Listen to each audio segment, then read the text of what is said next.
I'm Janet with Quick Points Ruler, owner inventor, and I'm going to show you the rectangles on edge. And what inspired me to make this was the old antiques. It was like the dental work on antiques, and that's how I came up with this idea.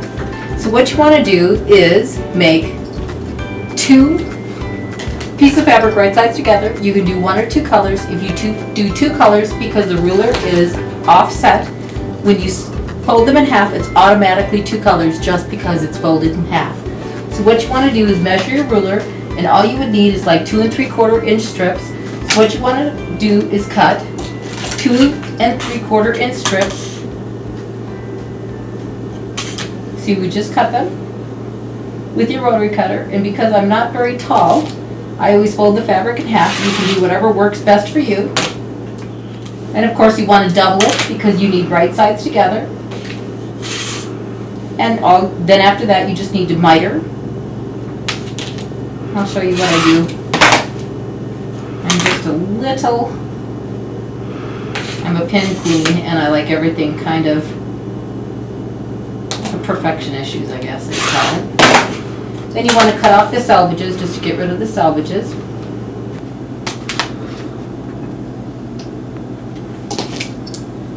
And then all I do is cut them all off. Then what you do is you go over to your sewing machine. I just put them off to the side. Then I sit down. And you want to do them at a 45-degree angle because there's no extra bulk. Just like when you sew on your binding. I don't do it at the bias. I do the straight of grain, just like you do your bias.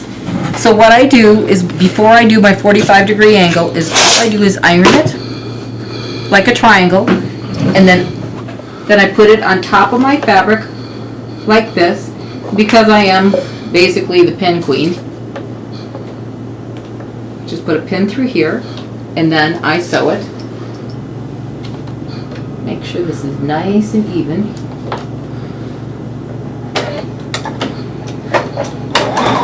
You always want to put your stitch length on it too. And I'm using my wonderful Bernina 830 that I love. I just back stitch a little. And cut your threads. Cuts it all by itself. Then I just do my next one, which I've already got already. You need 2 pieces of fabric right sides together.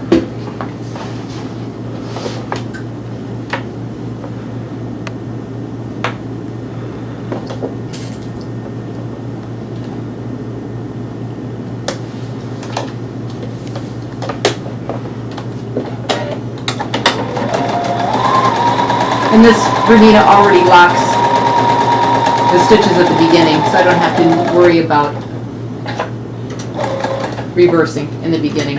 It already does it automatically. That's the beauty of it. Okay, then I come over here. I just take my ruler. I cut my 1/4 inch off here. 1/4 inch off of here.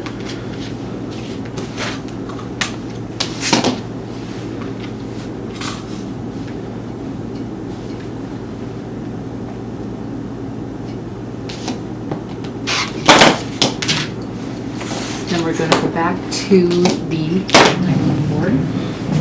Use a little spray starch. And then what you want to do is just open up the seams so they're open.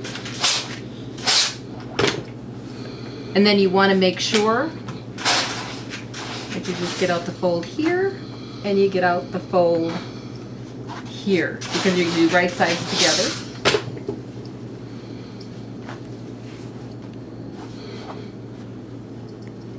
Use a little spray starch. Make sure you open it up here. And iron this out like that.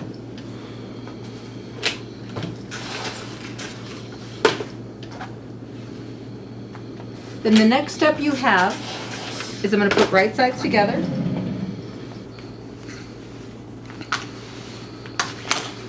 Then you want to put right sides together.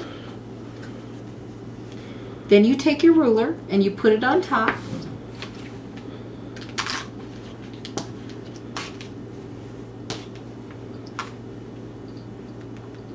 And then you're going to trace around your ruler. And this one, because there's no deep V like my other rulers, all you have to do is trace around your ruler. I use those friction pens by Pilot.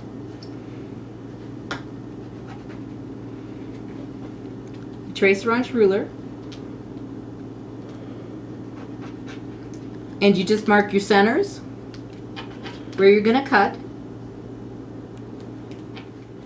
So all you do is just keep marking, marking, marking how many ever inches that you need.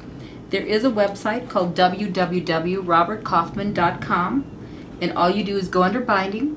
You put in, every fabric company's got different measurements. Some are 43, some are 42 for the width of fabric. I always change it to 40 just to average it out. And you go into binding, you put the size of your quilt, let's say it's 45 by 63 or whatever it is, and it'll tell you how many strips you need and how wide you need. You put that in. Whatever it says, all you have to do is double the amount of strips and double the yardage, because you're using 2 strips of fabric, and it never has been wrong for me. And we will have that on this tutorial for you. And the information will be there. So all you have to do is trace around this. Then what I do is I go on is I pin it, because you want to keep the fabric together.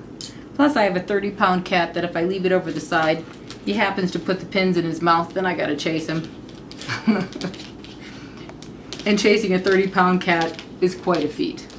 He's a big cat. People think he's a raccoon, he's so big. He's a funny kitty. So I just roll it up. So you roll all this together. Then what you do is go to your sewing machine. And on this one, instead of doing your 1/4 inch all the way around it, all you have to do is sew right on the line, because there's no deep V. So you sew right on the line.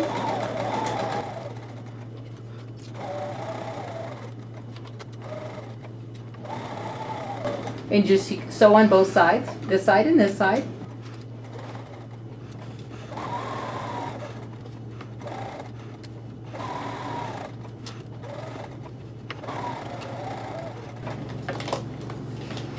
And then once you're done sewing on both sides, all you have to do is you can pink it, you can clip it, or you can cut it 1/8 of an inch from your sew line like you do when you applique. All you want to do is get rid of all that extra fabric you don't need.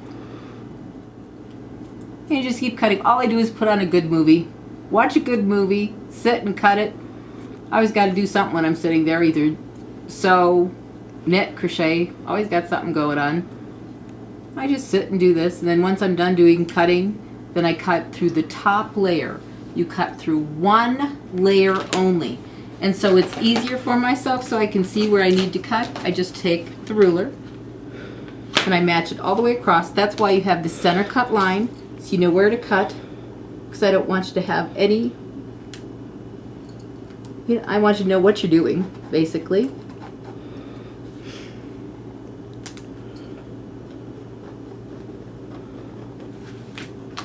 Then all you do is cut through 1 layer only, or you will have 2 halves and bye-bye binding.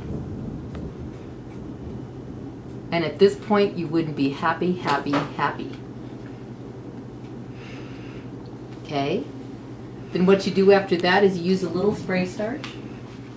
Then I have this little tool called the pusher. This is so you don't end up in a rubber room with a rubber toilet and chair from going like this. Because that would drive, I'd be the first one in there, honey. You could be joining me later. But this is made out of heat-resistant macrolon, so you can just iron on top of it. And then what I do usually is do the bigger humps. Then I do the center. It just makes it easier. Then I'm going to use this as a binding.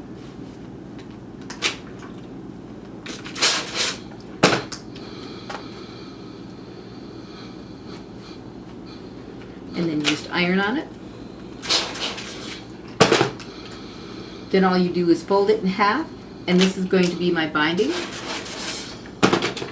And this is going to go on this darling runner. This fabric is by Moda.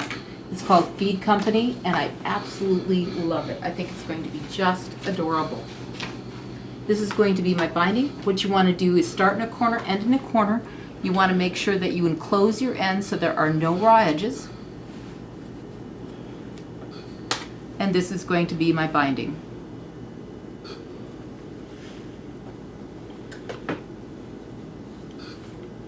And then all you have to do when you're finished is take your walking foot, do any decorative or straight stitch you would like going down, and when you look at the back, it's got binding on both sides.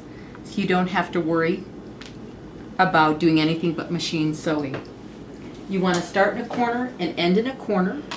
The other 3 corners, all you have to do is 45 it or miter it, whatever you would like to call it. So all you have to do is miter it, and it looks just adorable wherever you put it on. It's just cute as a button. And then what you want to do is you want to start and stop in a corner.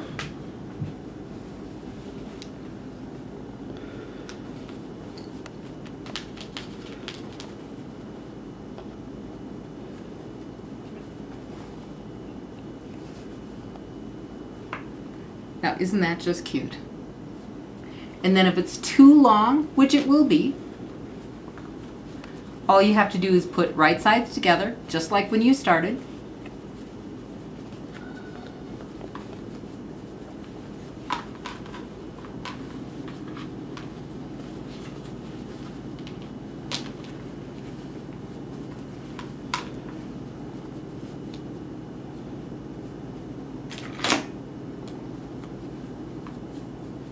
Okay, so you'll put right sides together.